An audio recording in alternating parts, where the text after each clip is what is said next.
Hey, I'm Al Corlin. Thank you very much for joining me. We are in Spokane, Washington right now, talking with a couple of old friends. Very, very successful people, I have to add, in the conference business, among other things. Joe Martin from Cambridge House and the originator of the Silver Summit, Shauna Hillman. That was, what, about 10 years ago, I guess? Eight years ago. We have not missed a Silver Summit in 8 years, as we haven't missed a Cambridge House conference for probably 10 or 12 years. Joe, you were very intrigued with what Shauna and David were doing. You decided that you would see if you could help out, et cetera, make the event perhaps bigger than it is with your experience, et cetera. And so Cambridge House is now running the Silver Summit. No, that's not quite correct. Not correct. We're okay. contracted with Shauna and David to carry on as the producers of the show. We felt it was a good mix. We have a lot of the same clients. It's an annual event for them. We can throw it into our system. We're now producing 8 shows a year, so we have some structure and some management. And despite all that, we still have a few glitches that happen, but I've always admired what David and Shauna are doing down here, and we don't have any intention of doing much changing. It's a very successful small venue, and we like it. Real successful show, yeah. No, they're doing a great job. You know, one of the things that we like about your show, Shauna, is the fact that there is so much attendee participation, for lack of better terms. We did a workshop yesterday with Greg McCoach, David Morgan, David Bond, and Roger Wiegand. The room wasn't totally full, but given the fact that the conference wasn't starting until the next day, it was probably 3/4 full. That shows the enthusiasm. We think so. Yeah. We created that informal silver workshop for the people who arrive early on Wednesday to take mine tours. And so those 40 people had just returned from the Silver Valley in Idaho, where each of them toured one mine. So 8 people went to the Lucky Friday. The U.S. Silver had a group. The Crescent Mine by United Mine Group had a group. And New Jersey had a group over at the Golden Chest. And they just returned from Wallace area, North Idaho, and they are so enthused about silver when they come back from being underground that it's only right to have an informal silver workshop. There is nothing like a dyed-in-the-wool silver bug, for lack of better terms. And I have to say, I'm one of them, for lack of better terms. Kath and I are invested in silver, the metal itself. We have a lot of investments in silver companies. I think silver makes a lot of sense, as does gold, I have to add. But Joe, I keep thinking about a conversation that you and I had 6 or 7 years ago. You and I and Kathy were playing golf. I don't know if you remember this or not, but we were playing golf up in Vancouver.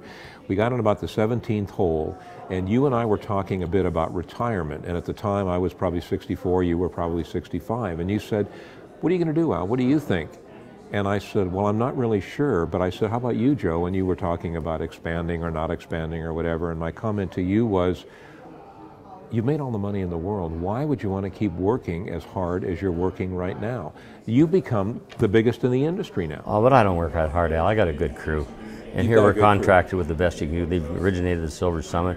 So I basically go around and pretend I'm important and wear this jacket. But, I like to do different things with the industry. Last week I was in Mexico looking at a mining property tour, and I went fishing with John Kaiser. Yeah. And, so it's a lot of, when you go property tours, as you well know, you're not going to a downtown of a city. You're into some different places, and great way to see the world.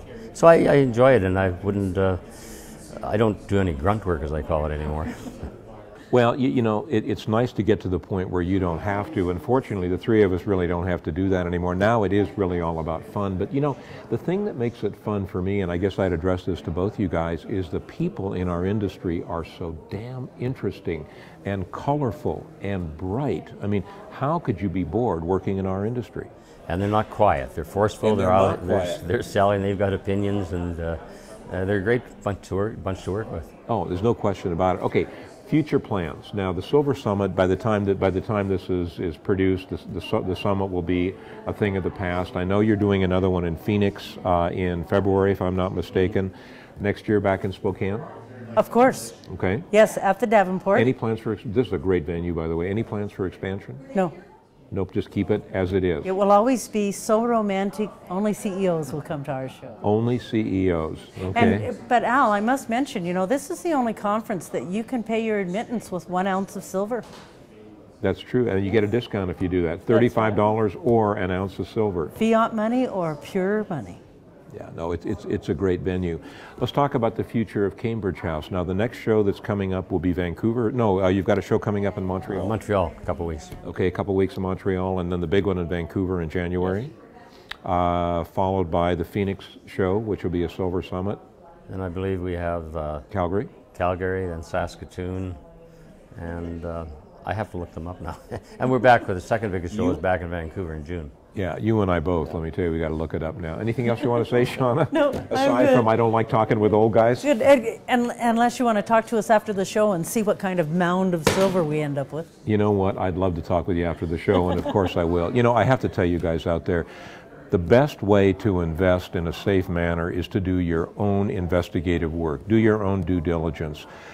Incredibly valuable educational experience is to come to the Cambridge House shows, whether it's the shows in the United States or whether it's the shows up in Canada. You get more information there in terms of our industry than you would in 4 years of college. Joe, thank you so much. Thank you. Shauna, thanks a bunch. Thank you.